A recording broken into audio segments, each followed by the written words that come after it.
जय श्री कृष्णा, जय श्री राम, जय गौ माता, जय राधे श्याम। इस समय आप देख रहे हैं तुलसी तपोवन यूट्यूब चैनल। और कल है हरि प्रबोधनी एकादशी, जिसको देव उठनी एकादशी कहते हैं।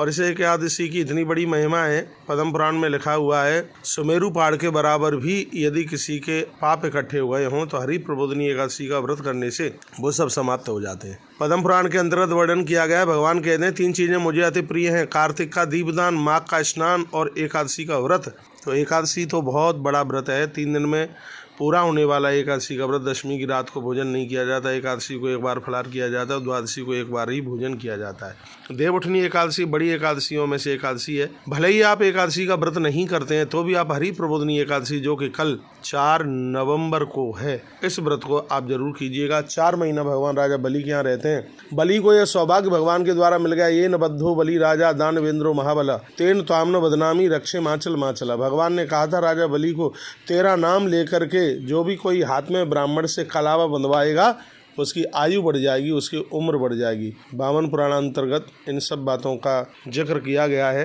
तो 4 महीने के तत्पश्चात भगवान इसी हरि प्रबोधनी एकादशी के दिन सुतल लोक से बाहर आते हैं। देवता लोग नगाड़े बजाते हैं, शंख ध्वनि करते हैं। तो हरि प्रबोधनी एकादशी में शंख बजाने की, घंटा घड़ियाल बजाने की बहुत बड़ी महत्वता है। ब्राह्मणों को फलाहार इत्यादि इसका बहुत बड़ा भारी महत्व है। और हरि प्रबोधनी एकादशी में विष्णु सहस्त्र नाम करने का और श्रीमद् भगवद गीता के 15वें अध्याय का पाठ करने का बहुत बड़ा अद्भुत महत्व है। गर्भिणी नारी हरि प्रबोधनी एकादशी के दिन श्रीमद् भागवत के 10वें स्कंद के 2 अध्याय में श्लोक नंबर 26 से जिस गर्भ स्तुति का वर्णन किया है, यदि वह नारी इस गर्भ स्तुति का पाठ करके गंगाजल सामने कटोरी में रख करके और उस जल को पीती है तो उस जल के द्वारा उसके होने वाले बच्चे के ऊपर संस्कार तो होते ही है, लेकिन यह उसके लिए एक सुरक्षा कवच के रूप में हो जाता है।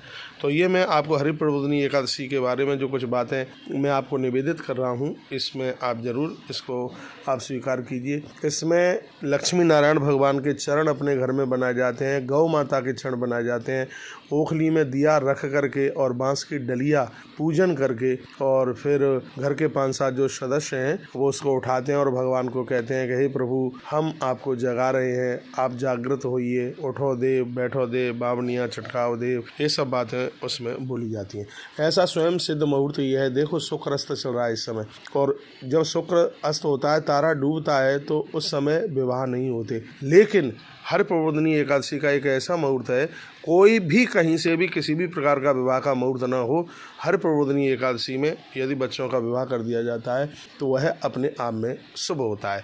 आप भले ही एकादशी का व्रत नहीं करते हैं तो भी यदि आपसे बन जाए तो कार्तिक मास के इस शुक्ल पक्ष में आप हरि प्रबोधनी एकादशी का व्रत जरूर कीजिएगा।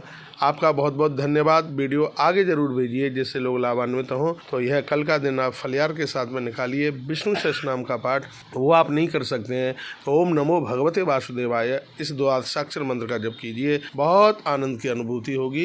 इन्हीं शब्दों के साथ वाणी को विराम। आप सबको प्रणाम।